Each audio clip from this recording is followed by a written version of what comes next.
आप और हम मिट जाए हमें कोई गम नहीं, लेकिन हीरा मंडी का वजूद मिट जाए।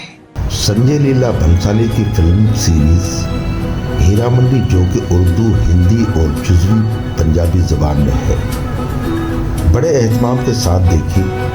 वाकई इस दौर की शाहकार फिल्म है। एक बात अजीब ये है कि संजय लीला भंसाली ने फिल्म बनाई, लेकिन हमारे लोगों ने इस फिल्म को बिलावजह मसला बना दिया है। इस फिल्म के ज़रिए मोइन बेग साहब और संजय लीला भंसाली साहब ने गद्दारों, मुनाफिकों और हरामजादों की जो हकीकी अक्कासी की है, ये एक जुर्रतमंदाना कदम है। इसकी कोई नज़ीर नहीं मिलती।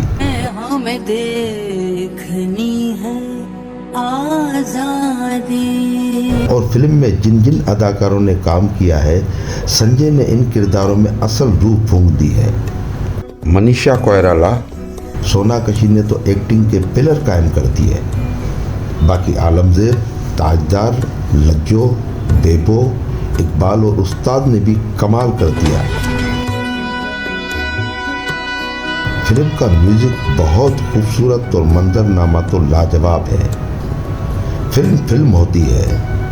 फिल्म के दो अहम फैक्टर होते हैं, एक फिल्म मेकर और दूसरा व्यूअर।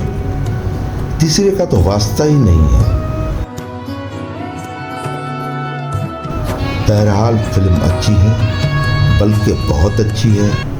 बस तनकीद करना थू खट्टा के मुतरादिफ है। आखिर में ये कहना हक होगा कि संजय लीला की फिल्म हीरा मंडी का एक एक फ्रेम वाह वाह के मुस्तहिक है। ज़ैरोन के साथ रहें। शुक्रिया।